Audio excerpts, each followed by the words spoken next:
Aloha, everyone. My name is Caroline Wilhelm. I am the founder of the brand Moms Have This to Say. It's a brand for moms, about moms, by a mom who happens to be me. So today, we'll be hearing from a very special lady. Her name is Sylvia Bichanga. She has an amazing YouTube channel, and the name of the channel is The Bichangas. And she's also a new mom and a wife.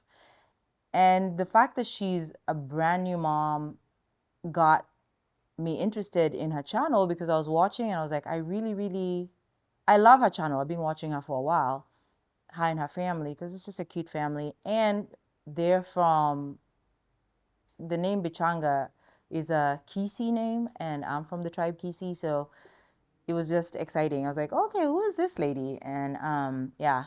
So, Sylvia, please introduce yourself and what you do. And tell us a little bit about your family. Hey, Carol, thank you for that introduction. First of all, I just want to say thank you so much for hosting me on your podcast. Um, it's an honor, it's a privilege, and I just want to say thank you for all the patience you've had with me to make this collaboration happen. It's been a long time in the making, and I just want to say thank you so much for your patience with me. Um, yeah, as you might know, if you've been following our YouTube channel, the Bichanga family, we have just recently relocated from Kenya to America. And right now we're in the transition of moving from an apartment at my parents' house to one of my dad's rental houses to have like our own space. And we're also doing like some remodeling and stuff. That's all over on our channel, but it's been a lot lately. And we've been sick a lot since we're home. So, long story short, Carol has been super patient with me. And I just want to say thank you for that. And yeah, I am an American lady who moved to Kenya as a missionary with my family. Um, and that's where I met Corey, my husband. His name is Kelvin Bichanga. Like you said, he's from Kisi tribe, and we're so proud about that. I love the Kisi people and all that they have in their culture. Um, I think it's amazing, all the different cultures in Kenya. So we lived in Kenya for almost 4 years since our wedding, and we were working on my husband's paperwork, and finally it went through.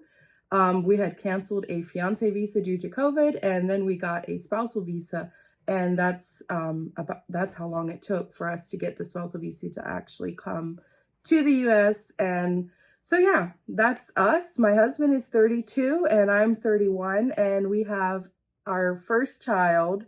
His name is Tavi Lee Bichanga, and he is now just 9 months old. So that's who we are. So, Sylvia, Sylvia battles epilepsy, and she's a new mom. So I'm assuming epilepsy obviously is extremely challenging, and obviously she takes medication. That's how she manages it, and all this I found out through her channel. Um, I just want her to explain, and Sylvia, I want you to explain how epilepsy affects you as a new mom. Yes, Carol. Epilepsy has a big part of my motherhood. Like it plays a big part in my motherhood journey, and even before.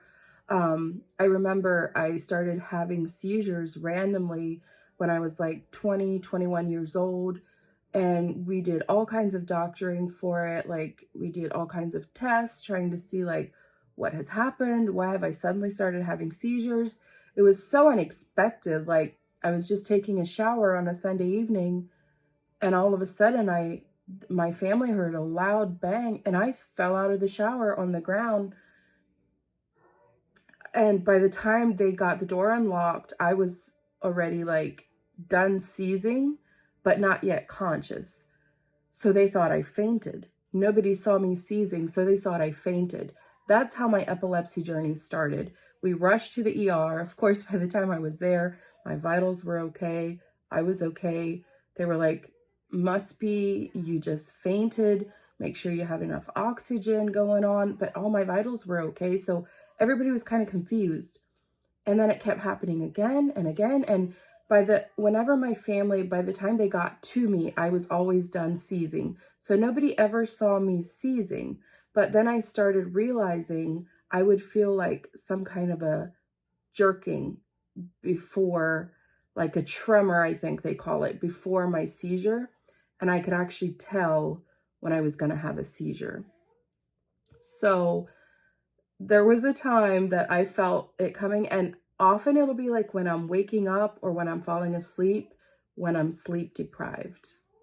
So you can imagine sleep deprivation and motherhood. There's a lot going on there, where it can work against each other. So it's been challenging to say the least, but that's how it started. And then finally, I tried to get to them when I felt the seizure coming. I ended up falling head over tea kettle down a staircase and dislocated my knee, but they saw me seizing for the first time. And they were like, this is not fainting. She's not fainting. Like, she's all out seizing. She's having a seizure. So then we started doctoring for like brain scans. Is there a tumor? EEGs, like to watch my brain waves. And it was a whole thing. And I also tried like food allergy testing, tried to change my diet, everything. I just kept having a seizure about once a month at that point. And during that time, after the doctors finally said, she looks normal to us, we don't know what's going on. It was over that time, right after that, that we were going over to Kenya. And so I actually ended up having a seizure on the airplane going over to Kenya. Again, time change, sleep deprivation, all that played into that. So I was rolled off of the plane on a wheelchair. I had again, I was sitting in the seat, but I somehow dislocated my knee again. My knees are really bad. But anyway, that's another story. So while I was in Kenya, I started seeing a doctor there. And I'm forever grateful that I did, because it really helped me the 4 years that I lived there and gave birth there. But he's at Aga Khan in Kisumu. His name is Dr. Ali Boy. And he's the one that helped me find a medication that worked for me. We had to up my dose one time because I had another seizure. And then when we were on 100 mgs, I took the off-brand of lametogen or something like that. It's called Lamitar is what I took. And I was seizure free for like a few years before I had another one where you had to up the dose. Because finally, when I decided to go to the doctor and get medicine, I had had 2 seizures in a week. And I was like, okay, I'm done trying diet. I'm done trying all this other stuff. I'm gonna need medication. And one of the reasons we took such a long time, almost a year, to get medicine is because, of course, all the questions. What's going to happen if I want to have children? How does this affect, the unborn child? How will it affect me? Really, the only thing that I would have noticed that it would affect me with is some weight gain. And then also, I would say I have like a bad memory after now years of taking it. But trading those for having a seizure once a month or twice a week, I would pick obviously the medicine to control them. But that doctor really helped me, and I had to up my dose every time I had a seizure, which was probably, I would say, 2 or 3 seizures over the last 4 years. And then when I was pregnant, I had to up my dose again.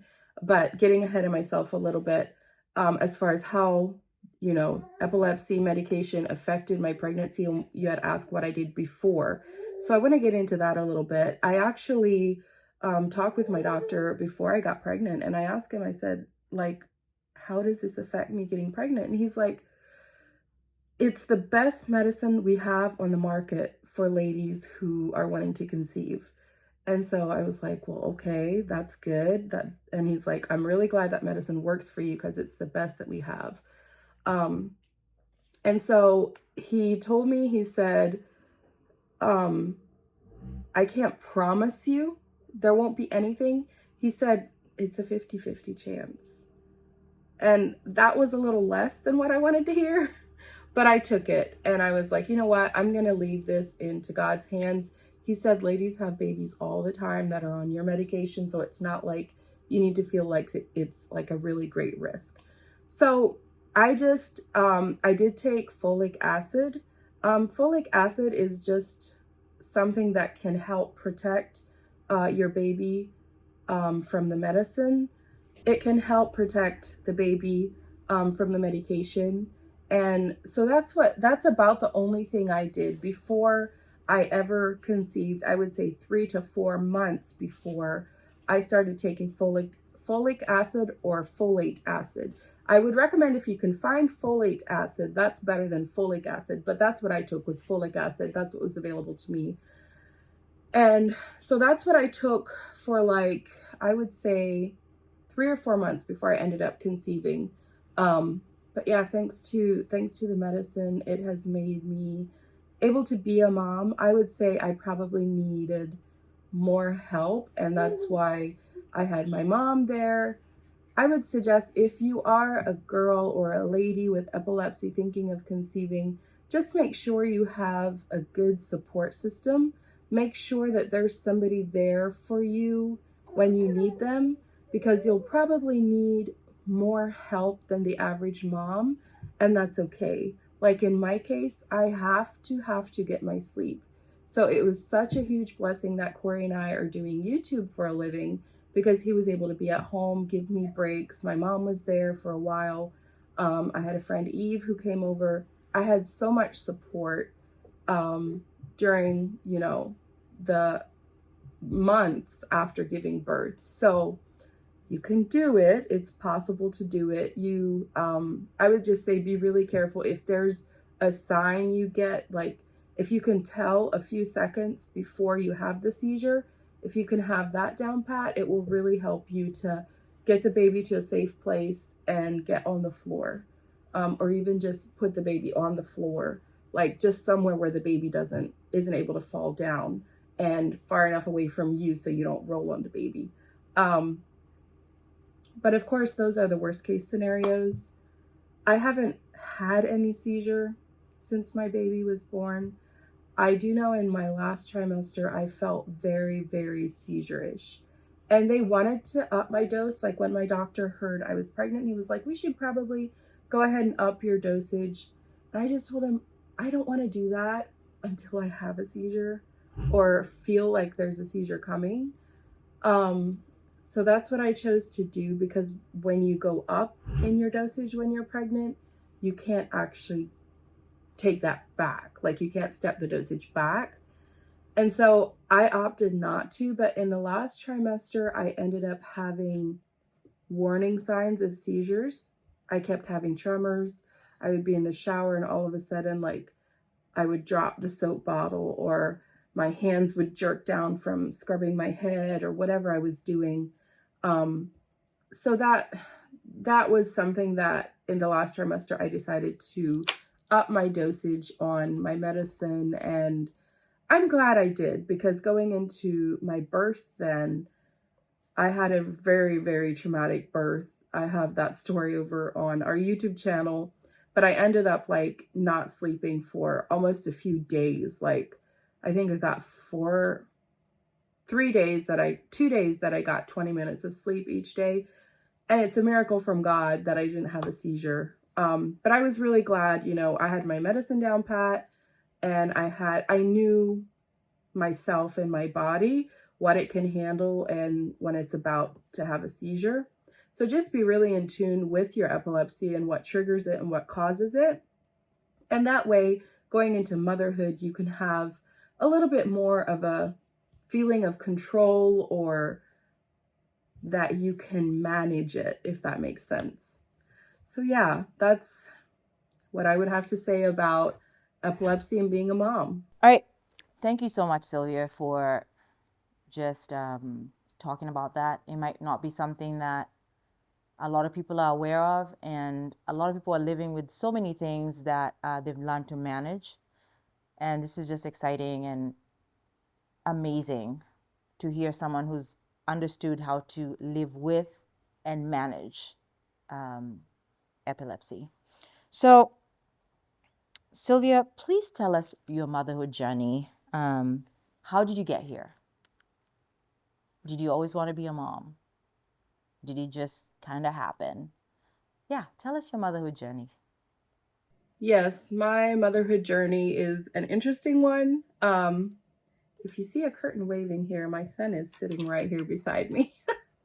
But yeah, it's been an interesting journey for me, honestly. I do have some other health issues like PCOS and things like that that were kind of affecting like my hormones and stuff. And I honestly wasn't sure, would I be able to conceive?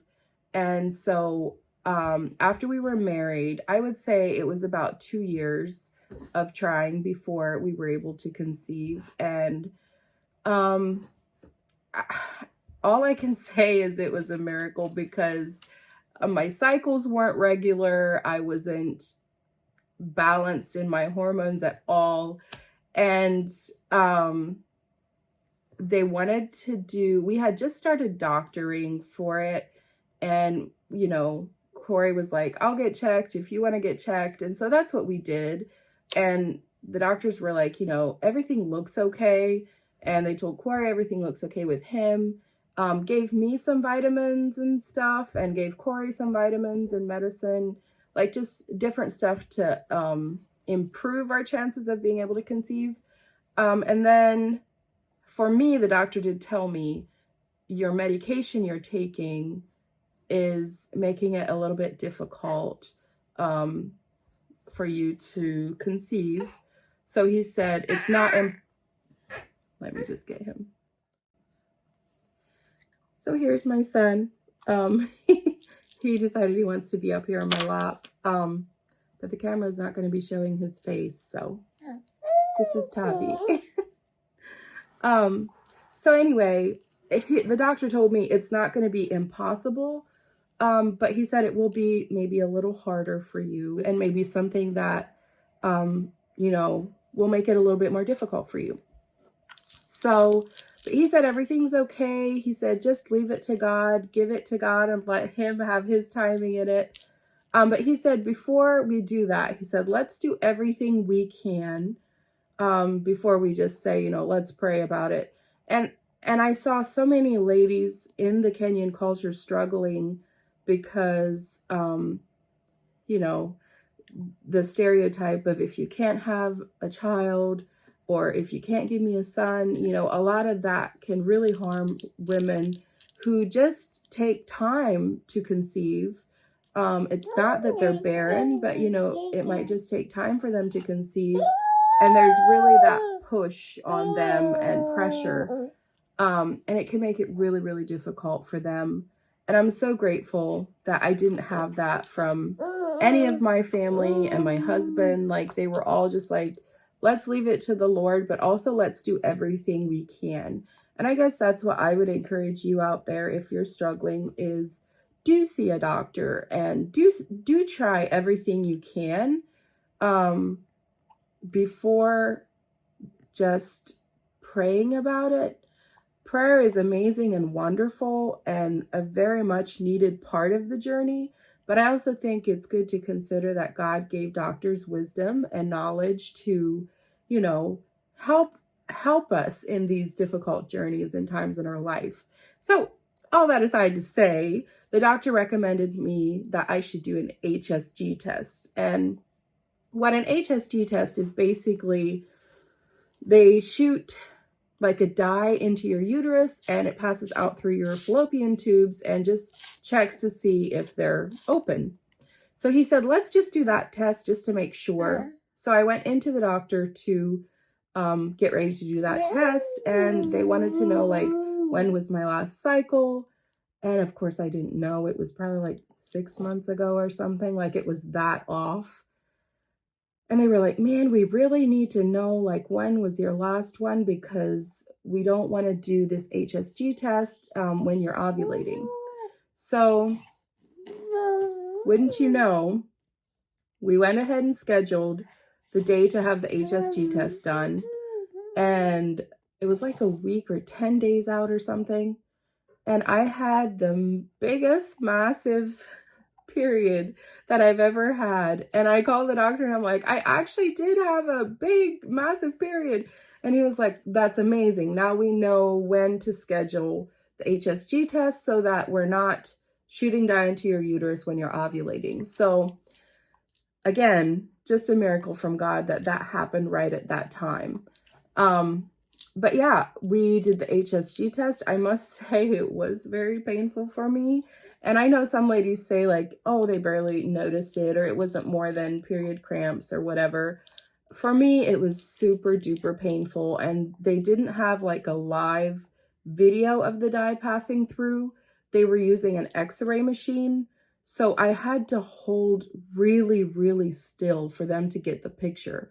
And it was so painful, I kept moving and moving.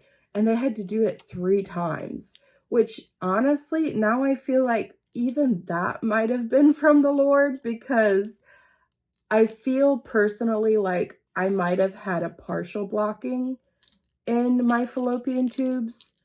And it was so painful because of that. After the HSG test was done, I conceived the next week. So there's like 3 days where I was in so much pain I could hardly walk and I needed like time to heal up. But in the next week, I conceived and we had Tavi. So I do feel like the HSG test really had something to do with it. So if you haven't done that, maybe consider doing that. If you're a woman out there who is, feeling sad that you haven't been able to give birth. I know 2 years is a long time, but it's not as long as some people have waited. So maybe add that to the list of things that you could try to see if it helps you. So yeah, that's my motherhood journey as to how and what I went through to get this curly haired little cutie. You shouldn't be chewing on those. Wow.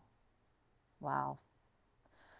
I watched that through your channel because I've, again, followed you for such a long time, and your story is amazing. You're such a strong woman, and God really did answer your prayers. You've got such a beautiful baby boy. By the way, her kid's baby is called Tavi, the cutest little kid. You have to go to her channel and watch about this family. It's so cute. How has it been being a new mom, and how has it affected your everyday life? Yeah, I'd like to hear a little bit about that, Sylvia. How has that affected you? It affects every aspect of your life once you have a child and a responsibility. It brings so much joy and fulfillment having a little human that.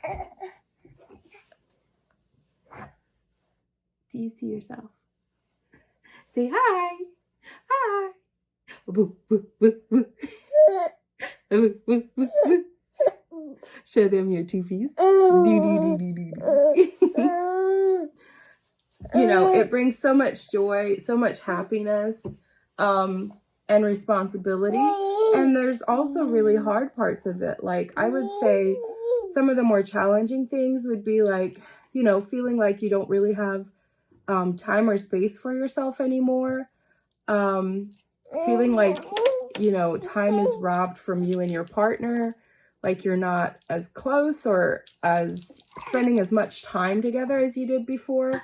You spend a lot of time together, but it's like, how would I say? It's like you're being caregivers. Like, that's the time you spend together because you're together, but one of you is always preoccupied caring for your child. So it's been a lot of fun times and also a lot of challenging times, but definitely worth it. Yeah. Wow. Yeah, being a new mom it's not easy, but it's also so fun. You have never loved anyone the way you've loved this. You love this kid, so that's amazing. How are you navigating the epilepsy treatment um, while being a new mom? Did you also, and how did you have to change your motherhood style because of that? You know?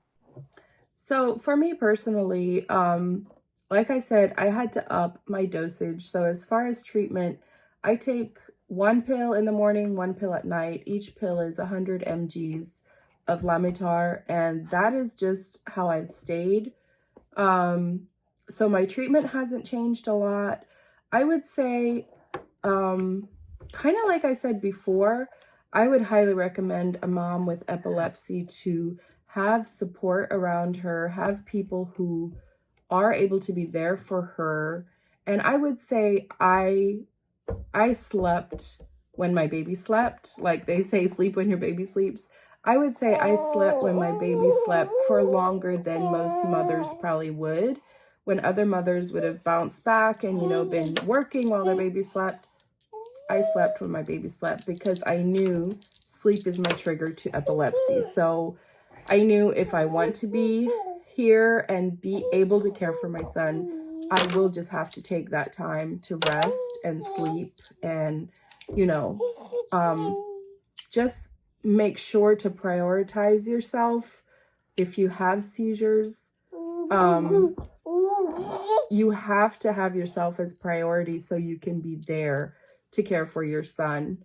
Um, I just take it one day at a time. Some days, if I'm feeling really seizure-ish or if I'm having tremors, I will just let Corey know I'm not feeling well. And then, he might come home from work early, or he might take him and let me go rest for an hour or two. Things like that can be very, very refreshing for a brain that is overactive and overstimulated and for an epileptic. So that would be my biggest piece of advice and the thing that I do to navigate motherhood and epilepsy. Thank you so much for just talking to us about this journey. Now, a lot of people might be like, why are you asking so much about epilepsy? I mean, why are you asking about it? Why are you asking about how navigating motherhood and epilepsy is a big deal? The reason I'm asking about this is because there's a lot of young children, young girls who want to be moms in the future, and they know that they have a condition like epilepsy where they know they have to take medication, and they would love to be moms one day in the future. Young girls, how you dream about one day getting married and having that little white wedding and then having kids and stuff like that. The reason I'm asking how you navigate this is because there's a person out there who needs to know that it is possible. You can have an amazing life just learning how to navigate your journey with epilepsy, medication, and yeah, you're empowering a lot of moms out there. So thank you so much for sharing about it. So I love your channel, obviously. But how can people reach you? Tell us a little bit about your channel, what they can expect to see when they look at your channel, and how they can get a hold of you if they wanted to talk to you more about this topic. Yes, Carol, thank you so much for that. I have had so many mothers reaching out to me and being like, my daughter has epilepsy or my sister has seizures or, so many. So I do think that this is a topic that is very well to be discussed. So thank you so much for giving me this time and this space to talk about it. And whenever I do talk to a mother like that, and I'm able to share and give her tips as to how to handle it, it just gives me the best feeling in the world. So I'm really, really happy to do this podcast with you and to have this time and space, like I said, to, talk to something that's really dear to my heart, something that I deal with every day. And I would just like to say before I close out is to not let fear lead you. Take it one day at a time. I know there's a lot of anxiety that can come with having a condition and thinking about having a child. And take it one day at a time and realize that God is going to give you the strength and be with you. Be wise, put all precautions in place. Don't listen to what everybody has to say. Sometimes even the people closest to us can be the most critical of us. So I would say don't let people tell you because of your condition you shouldn't have a child, or because of your condition you won't be a good mother, because those things are simply not true. So definitely be brave and be fearless, and you can do this. So yeah, thank you so much for having me, Carol. I really appreciate it. I really do. And as far as for our YouTube channels and social medias, our YouTube channel is called the Bichanga Family. And on social medias, I am as Sylvia Bichanga and Corey Bichanga. We have separate Instagram accounts, Facebook accounts, and we have a TikTok. I don't post too much over there. Sometimes just a little snippet of a YouTube video.